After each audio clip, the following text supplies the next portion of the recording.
사무엘상 7장 3절 4절 두 절 말씀을 봉독하겠습니다. 사무엘이 이스라엘 온 족속에게 일러 가로되 너희가 전심으로 여호와께 돌아오려거든 이방 신들과 아스다롯을 너희 중에서 제하고 너희 마음을 여호와께로 향하여 그만 섬기라. 너희를 블레셋 사람의 손에서 건져내시리라. 이에 이스라엘 자손이 바알들과 아스다롯을 제하고 여호와만 섬기니라. 이 사무엘상 7장에는 이스라엘의 회개가 기록되어 있습니다. 오늘 본문에 보는 바와 같이 이스라엘이 하나님을 섬기기로 하는 결단과 회개의 장면이 나오고, 이제 5절 이하에 가면 그 미스바 사건이 이제 또 이어서 나옵니다. 오늘 우선 확인할 오늘 3절 4절에 있는 내용과 같이 이스라엘 백성은 그 앞에 기록된 일련의 사건들을 통하여 말하자면 블레셋에 패배하고 법궤를 빼앗기고, 법궤가 그 포로된 블레셋에서 하나님의 능력으로 적군을 제압하고 귀환하는 이런 사건들을 통하여 하나님을 다시 한번 확인하고 하나님 앞에 돌아올 것을 약속하고 결단하는 그런 행위들을 만들어냅니다. 그런데 이 회개하며 결단하는 이 믿음의 약속들은 오늘 본문에서 보는 바와 같이 3절에 있죠. 너희가 전심으로 여호와께 돌아오려거든 이방신들과 아스다롯을 너희 중에서 제하고 너희 마음을 여호와께로 향하여 그만 섬기라. 이렇게 배타적인 결단을 해야 되는 것을 강조하고 있습니다. 하나님 외에 다른 신을 섬기면 안 됩니다.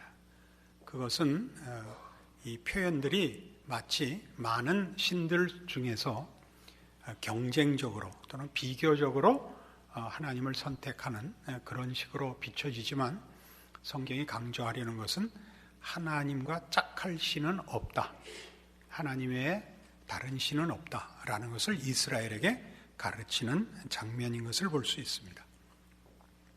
그래서 하나님을 섬긴다 하는 것은 다른 신들을 섬기지 않는 것을 말하고, 말하자면 하나님을 섬기는 것이 하나님의 백성이 되는 것을 의미해서 이스라엘의 이 결단은 오늘날 모든 성도들에게도 동일하게 하나님을 섬긴다 할 때는 하나님을 우리의 신과 주인으로 섬겨 그 백성으로 순종하겠다 하는 것을 당연히 내포하는 것이 됩니다.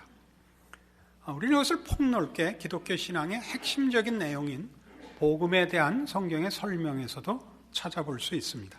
사도행전 20장에 가보겠습니다.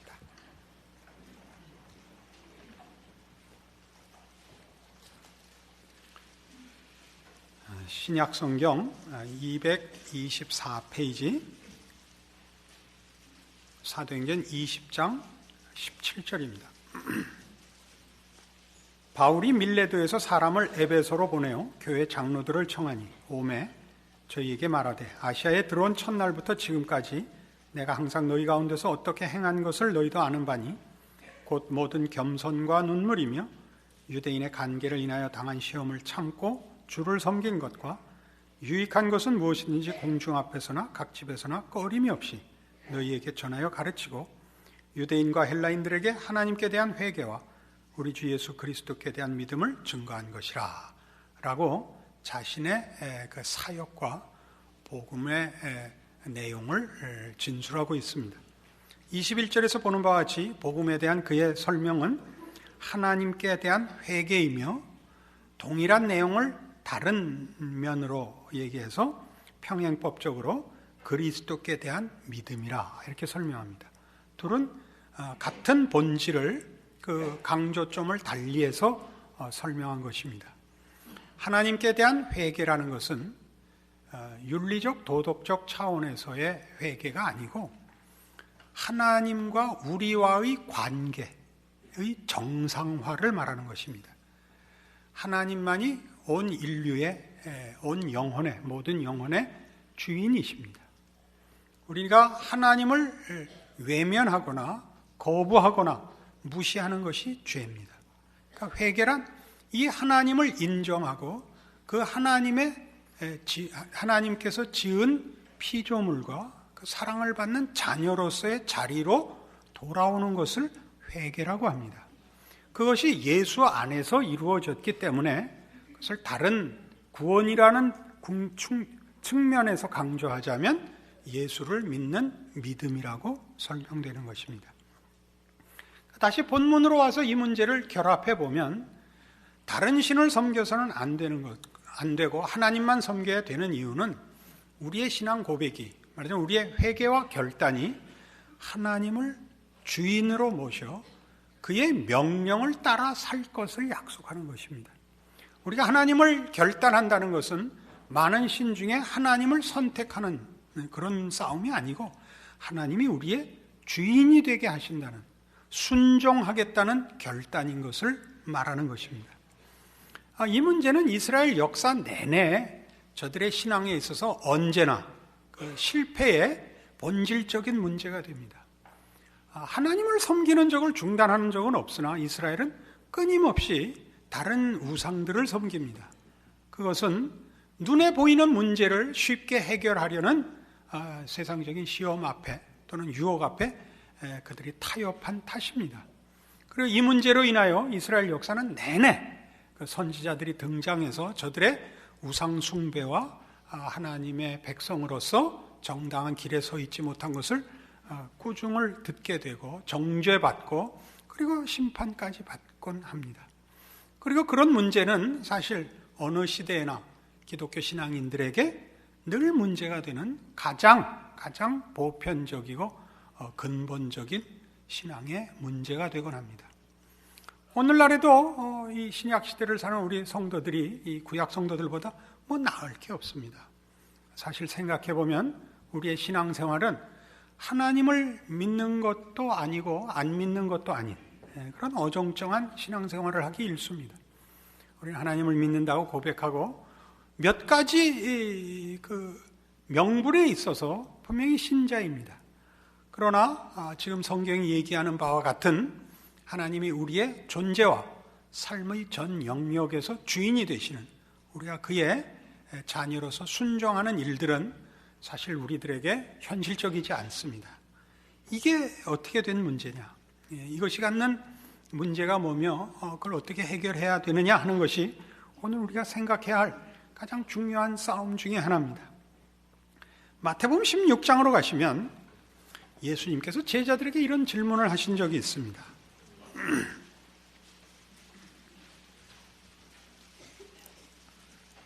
마태복음 16장 13절입니다. 예수께서 가이사랴 빌립보 지방에 이르러 제자들에게 물어 가라사대 사람들이 인자를 누구라 하느냐? 가로되 더러는 세례요한, 더러는 엘리야, 어떤 이는 예레미야나 선지자 중에 하나라 하나이다. 가라사대 너희는 나를 누구라 하느냐? 시몬 베드로가 대답하여 가로되 주는 그리스도시요 살아계신 하나님의 아들이시니이다. 예수께서 대답하여 가라사대 바요나 시몬아 네가 복이 있도다. 이를 내게 알게 하니는 혈육이 아니요 하늘에 계신 내 아버지시니라. 또 내가 네게 이르노니 너는 베드로라. 내가 이 반석 위에 내 교회를 세우리니 음부의 권세가 이기지 못하리라. 이런 복된 약속과 칭찬과 그리고 교회를 약속하십니다. 이 약속 뒤에 나오는 대로 천국 열쇠를 가지고 있는 교회가 무엇 위에, 무슨 근거 위에 서 있느냐 하면 예수 그리스도가 누구시냐 하는 그 정체성 위에 서 있습니다. 예수님은 구원자시며 하나님이십니다. 그 사실이 말하자면 반석입니다. 그것만이 근거가 되고 그것만이 조건이 되고 이유가 되어 교회라는 이 복된 공동체가 허락되는 것입니다. 그런데 이 문제를 누가복음 6장에 가면 이렇게 풀어나가십니다. 누가복음 6장 46절 너희는 나를 불러 주여 주여 하면서도 어찌하여 나의 말하는 것을 행치 아니하느냐? 내게 나와 내 말을 듣고 행하는 자마다 누구와 같은 것을 너희에게 보이리라. 집을 짓되 깊이 파고 주철을 반석 위에 놓은 사람과 같으니 큰 물이 나서 탕류가 그 집에 부딪히되 잘 지은 영거로 능히 요동케 못하였거니와 듣고 행치 아니하는 자는 주처 없이 흙 위에 집 지은 사람과 같으니 탕류가 부딪히며 집이 곧 무너져 파괴됨이 심하니라. 너희는 나더러 주여 주여 하면서 왜 내 말하는 대로 살지 않느냐 이겁니다.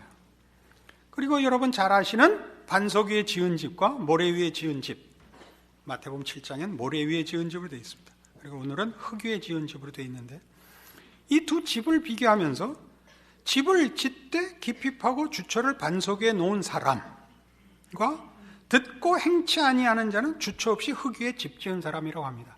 얼른 비교를 하면 집을 짓는 싸움 같은데, 근본적으로는 반석 위에 지은 집이 무너지지 않는 이유는 반석 위에 지은 탓이고, 흙 위에 집을 지은 사람이 무너지는 이유는 기초가 흙인 때문이지 집을 잘못 졌다고 얘기하지 않습니다. 잘 졌다 못 졌다는 어디에다 졌느냐에 달린 것입니다. 그러니까 실천의 문제를 논하는 것이 아니라 어디에 세웠느냐인데, 예수님의 가르침은 이겁니다. 반석 위에 지었느냐 모래 위에 지었느냐라는 문제가 반석 위에 지어야 됩니다. 예수 그리스도를 반석이라고, 예수 그리스도를 우리의 신앙의 근거라고, 주인이라고 고백해놓고서 아무 집도 안 짓는 사람은 없다는 겁니다. 집은 다 짓습니다. 어떻게 짓죠? 우리는 결정을 하지 못하고 고민하고 의심하는 순간에도 어쨌든 집은 짓고 있는 사람입니다. 우린 살아야 합니다. 어디로 갈지 정해지지 않아서 그 자리에서 맴도는 한이 있어도 우리는 우리의 삶을 연장하고 있어야 되지, 결정이 될 때까지는 미라가 됐다가 결정을 한 다음에 다시 숨이 돌아와서 살겠다라는 그 생존의 중지를 할 수가 없습니다. 우리가 고민을 할 때도 무언가를 가지고 살아야 됩니다. 어떤 기준과 어떤 질서와 최소한의 어떤 삶을 사는데, 그때는 그저 여태껏 살아온 대로 사는 수밖에 없습니다. 안 그렇습니까? 예수를 믿는 사람은 예수를 믿는다는 고백 그 자체에 포함된 대로 예수 그리스도가 우리의 주인이 된 삶을 살아야 합니다. 그가 예수 그리스도를 고백해 놓고도 예수 그리스도 위에 집을 짓지 않고 살고 있다면 그의 고백은 헛된 것이다, 그런 얘기입니다. 여기에 신자들의 고민이 있는 것입니다. 우리는 신앙을 고백하고 왜 반석에 집을 짓지 못할까? 왜 우리는 흙 위에 집을 지을까? 여기 흙 위에 집을 짓고 혹은 모래 위에 집을 짓는다는 것은 분명히 예수님의 말씀과 상관없는 세상적이고 죄악된 내용들과 근거들을 가르치고 있습니다. 그러면 우리의 인생 속에서 우리는 분명히 신자이면서도 아직까지도 신자가 아닌 삶을 살고 있단 말인가? 이 부분이 어렵습니다. 우리는 당연히 예수 그리스도를 주로 고백한 대로 그 반석 위에 살아야 합니다. 그러나 현실은 그렇지 못합니다. 우리는 매주 교회 올 때마다 누구나 다 이 기도를 합니다. 지난 일주일 동안도 신앙생활을 제대로 하지 못했습니다 라는 기도를 합니다. 그리고 이런 그 자책감 때문에 대부분의 성도들은, 정상적인 성도들이 자기 자신에 대한 자신감이 결여되고 신앙적으로 죄책감에 쩔어서 살게 됩니다. 이 문제를 분명히 합시다. 신앙생활을 제대로 하는 사람이 있느냐? 그 좀 애매합니다. 간혹 있습니다. 정말 진실되게 신앙생활을 하는 사람이 있는데, 진실된 신앙생활을 한다 하는 사람들은 대부분의 경우는 젊은이들입니다. 그때는 신앙생활이 가능합니다. 온전한 신앙생활이 가능한데 왜 가능하냐 하면 신앙생활의 영역이 매우 좁습니다. 그때는 신앙생활이 온전해 보입니다. 그때 신앙생활의 영역은 주의를 지킨다, 헌금 띄어먹지 않는다, 그리고 하루에 정해놓은 성경을 읽고 기도를 한다, 그 기회가 있는 대로 전도를 한다, 이런 영역밖에 없습니다. 이것은 지킬 수 있습니다. 그때는 신앙생활이 가능해 보이고 아무런 갈등도 자책감도 없습니다.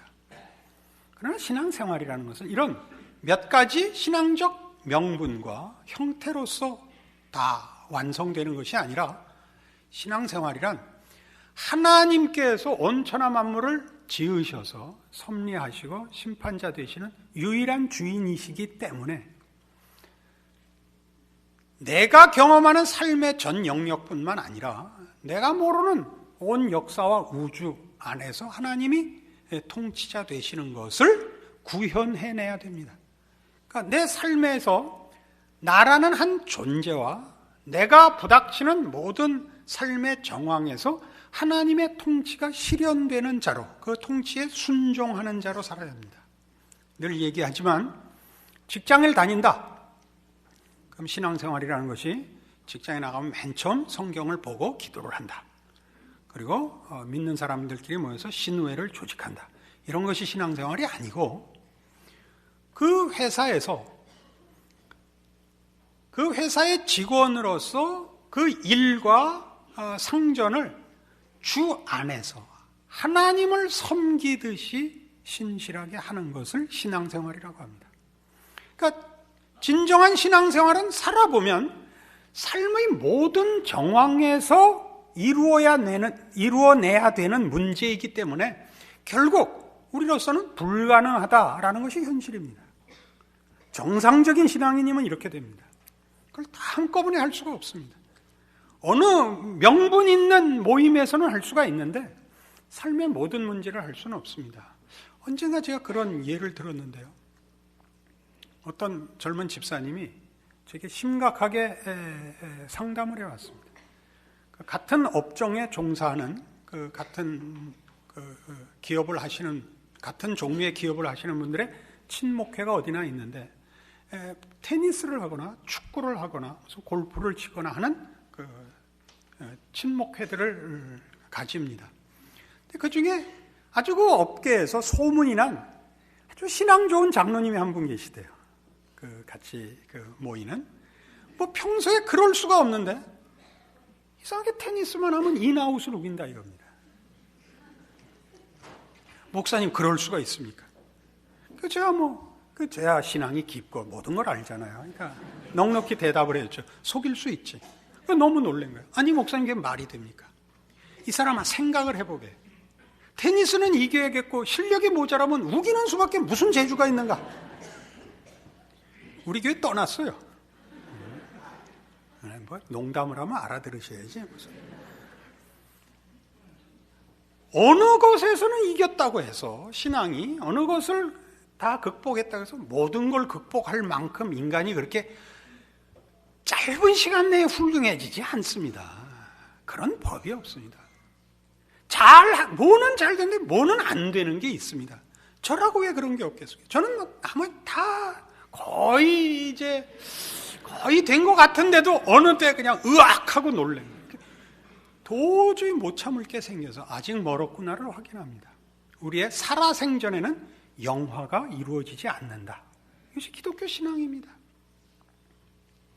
그래서 실제적으로 신앙의 진전이라는 건 어떻게 나타나느냐 하면 얼마나 더 자기 자신의 부족함을 느껴서 신앙이라는 것이 내 의지와 성실에 관한 문제가 아니라 근본적으로 하나님 앞에 은혜를 구하고 하나님의 뜻에 나를 맡기는 순종과 은혜를 구하는 싸움인가를 알아가는 것이 신앙의 진전입니다.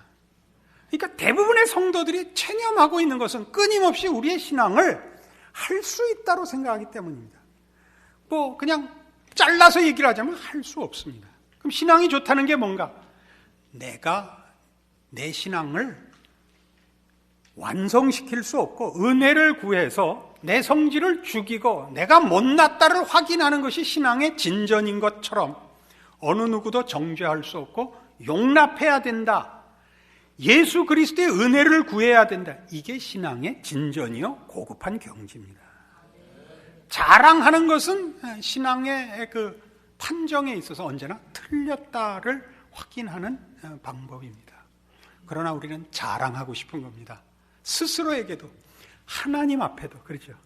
하나님 앞에 더 이상 지난 한 주일도 병신같이 살았습니다. 이걸 반복하지 말고 어느 한 주일만은 떳떳하게 하나님 지난주는 괜찮았지요. 그러고 싶은데 그거 아니라는 겁니다. 왜? 우리가 할 수 있는 최고의 경지를 요구하지 않습니다. 하나님은 그것보다 더 요구하십니다. 신적 경지를 요구하기 때문에 우리는 할 수 없습니다.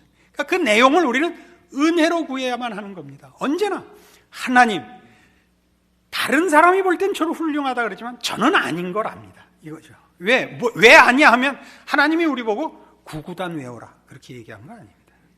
매일 성경 한 장씩 봐라 이렇게 요구한 것이 아니라 끝없는 하나님이 그의 형상대로 지어 요구하는 하나님의 자녀라는 이름에 맞기를 요구하는 거라서 우리는 우리가 분발하고 우리가 노력하고 우리가 만들어낸 것을 그 목표를, 그 내용을 채울 수 없다는 것을 신앙이 나아지면 나아질수록 그 간격을 느끼게 됩니다. 그러니까 사실은 대부분의 성도들이 그 체념하듯이 가지는 신앙은 사실은 오해라고 할 수 있습니다. 그리고 큰 시험일 수 있습니다. 여러분만 하면 상당히 괜찮은 겁니다. 우선 여러분이 괜찮다는 것은 저희 교회에 나온 것만 봐도 굉장한 수준이다 이렇게 얘기할 수 있습니다.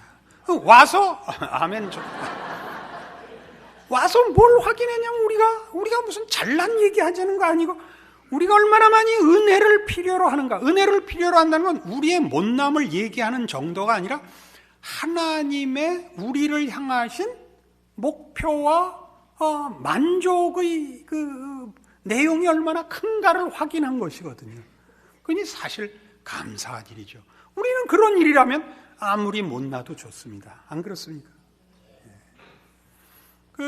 어디 좋은데 구경을 가면 못 보던 거 보면 별거 아닌 데서 이미 놀라지 않습니까? 처음 이 남쪽으로 해외여행을 가보니까 바다 색깔이 우리랑 다른데 아니 누가 저기다 잉크를 쏟았어 너무 놀라죠.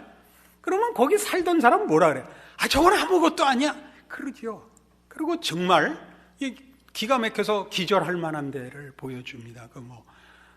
산호초가 있고 정말 그렇게 생겼을 수 없는 아름다운 모든 물고기들이 쫓아와서 빵 부스러기를 받아먹는 그런 걸 보여줍니다. 구경하다 등이 홀딱 탔다는 거 아니에요? 그런 걸 가르쳐 주려면 티셔츠라도 하나 입고 들어가라 그래야지. 홀딱 벗고 들어가가지고 홀딱 타가지고 감동과 쓰라린 기억이 이렇게 함께 있죠. 기독교 신앙의 핵심은 이겁니다. 하나님이 우리에 대하여 우리의 최선을 요구하는 것이 아니라 하나님 것으로 채워주겠다고 하는 것입니다. 거기에 우리의 항복이 필요한 겁니다. 항복이야말로 우리의 말하자면 순종이야말로 하나님의 것을 채우기 위한 신앙 고백이며 기본 조건이며 그리고 하나님에 대한 정당한 예배입니다. 그리고 그것이야말로 신앙입니다. 우리는 다른 데서 우리의 신앙에 채점을 하기 때문에 우리 모두는 사실은 문제 아닌 데서 고민하고 있을 수도 있습니다. 이 문제를 여호수아 24장에 가면 그러니까 여호수아도 그의 백성들에게 이런 결단을 요구했는데 그 결단의 내용이 동일한 초점을 갖고 있는 걸 보게 됩니다. 구약성경 357페이지 여호수아 24장 14절입니다. 그러므로 이제는 여호와를 경외하며 성실과 진정으로 그를 섬길 것이라. 너희의 열조가 강저편과 애굽에서 섬기던 신들을 제하여 버리고 여호와만 섬기라. 만일 여호와를 섬기는 것이 너희에게 좋지 않게 보이거든 너희 열조가 강저편에서 섬기던 신이든지 혹 너희의 거하는 땅 아모리 사람의 신이든지 너희 섬길 자를 오늘날 택하라. 오직 나와 내 집은 여호와를 섬기겠노라. 백성이 대답하여 가로되 여호와를 버리고 다른 신들 섬기는 일을 우리가 결단코 하지 아니하오리니 이는 우리 하나님 여호와 그가 우리와 우리 열조를 인도하여 애굽 땅 종되었던 집에서 나오게 하시고 우리 목전에서 그 큰 이적들을 행하시고 우리가 행한 모든 길에서 우리의 지난 모든 백성 중에서 우리를 보호하셨음이며 여호와께서 또 모든 백성 곧 이 땅에 거하던 아모리 사람을 우리 앞에서 쫓아내셨습니다. 그러므로 우리도 여호와를 섬기리니 그는 우리 하나님이심이니이다. 여호수아가 이제 말년에 죽기 전에 이스라엘 백성들의 신앙을 분명히 하기 위해서 이제 백성들을 모아 이 말하자면 마무리를 분명케 하고 싶은 신앙의 결단을 촉구하는 장면입니다. 하나님을 섬기겠느냐? 우상을 섬기겠느냐? 동시에 양다리를 걸칠 수는 없다. 어느 한쪽을 선택해라. 나와 우리 집은 여호와를 섬기겠느냐? 백성들이 우리도 그러겠다. 우리가 섬기는 하나님은 이렇게 저렇게 우리에게 복을 주시고 우리를 구원하시고 우리 편이신 전능하신 하나님이라. 그러자 19절에 이렇게 덧붙이는 겁니다. 여호수아가 백성에게 이르되 너희가 여호와를 능히 섬기지 못할 것은 그는 거룩하신 하나님이시요 질투하는 하나님이시니 너희 허물과 죄를 사하지 아니하실 것임이라. 질투하는 하나님이라. 이게 무슨 얘기냐 하면 하나님은 그의 백성이 되다 만 정도를 참지 못하는 하나님이다 이겁니다. 우상을 섬겨서 이 세상이 만들어주고 우리가 만들 수 있는 정도로 그렇게 되고 많은 꼴은 못 본다는 겁니다. 하나님이. 여러분 부모가 자식 기를 때 그러죠. 난 그 꼴은 못 본다. 난 공부 안 하고 노는 꼴은 못 본다. 나는 내 자식이 이렇게 대강 사는 꼴은 못 본다. 너 죽고 나 죽자. 부모가 자식에 대해서 그 마음이 있는 겁니다. 우린 육체 부모니까 자기 자존심도 거기 들어가겠습니다만은, 그러나 어쨌든 부모는 부모의 실력만큼 자녀를 기르는 겁니다. 하나님의 지금 말씀은 우리가 이해하기 위해서 설명을 하자면 그런 면이 있습니다. 하나님이 내가 만든 자식이 이 꼴로 끝나는 꼴은 난 못 본다. 내 하나님의 이름을 걸고 건 죽여버린다. 이게 질투하는 하나님이랍니다. 그래서 우리는 우리의 신앙을 논할 때 하나님이 우리를 구원하시고서 그의 아들을 주신 그 열심과 능력, 의지가 무엇을 의미하느냐를 알아야 됩니다. 하나님은 구원해놓고 어떡하나 보자 이렇게 하는 하나님은 아니라는 겁니다. 그는 그 아들을 보내어 우리를 죄 가운데서 구원해내신 그 열심과 의지와 신실하심으로 그 다음 구원받은 그의 백성들의 운명을 그의 생애 내내, 모든 백성의 생애 내내 직접 간섭하시는 하나님이라는 겁니다. 그러니까 우리로서는 그게 앞뒤가 안 맞아 보이죠. 그게 이 꼴이란 말인가? 그렇습니다. 신앙의 최고의 핵심이 뭔데요? 최고의 핵심이 뭐라고요? 우리가 하나님을 돕는 것도 아니요, 우리가 하나님의 부족분을 채우라는 것도 아니요, 하나님에게 쓸모 있으라는 것도 아닙니다.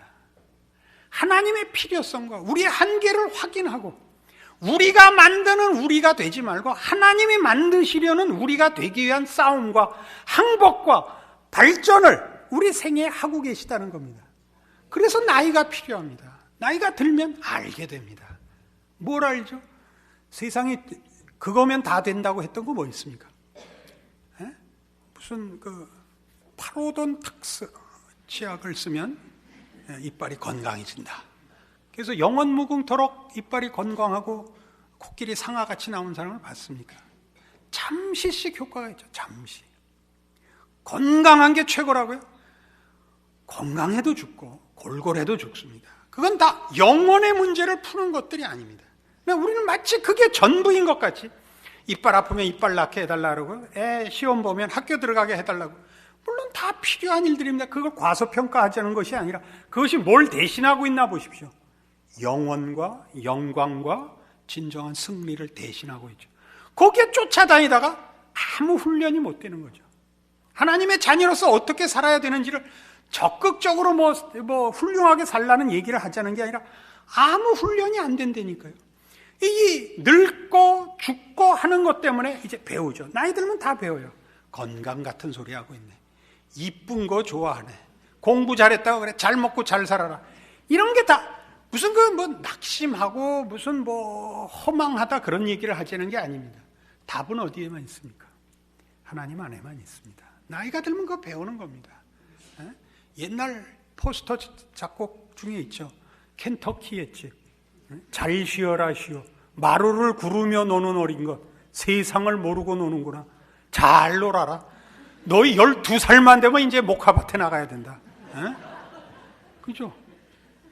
우리의 운명이 하나님 손에 있다는 걸 알고, 세상이 그것을 대신할 수 없다는 걸 알고, 하나님을 알게 하셔서 그 하나님이 그 아들을 나한테 주신 하나님이시고, 이 인생을 통하여 하나님의 중요성과 만족성을 알게 하신다는 것이 우리 인생에서 배워야 할 유일한 신앙 내용이다 이겁니다. 이 평생 아무것도 하지 못, 그거 괜찮다니까요. 결국 어디로 돌아와야 되느냐? 하나님, 당신밖에 없습니다. 내 모든 생애와 또 내 가족과 내가 아는 모든 사람한테 이 증언할 수 있습니다. 하나님을 아는 것이 최고입니다. 진작 하나님 앞에 돌아와 순종하고 살았으면 더 좋았을 걸. 그러나 그때 더 좋았으면 제가 하나님을 이만큼 알았겠습니까? 이게 우리의 기도입니다. 안 그렇습니까? 하나님이 우리를 자기 멋대로도 살게 해주셨다고요. 그 속에서 확인하는 거죠.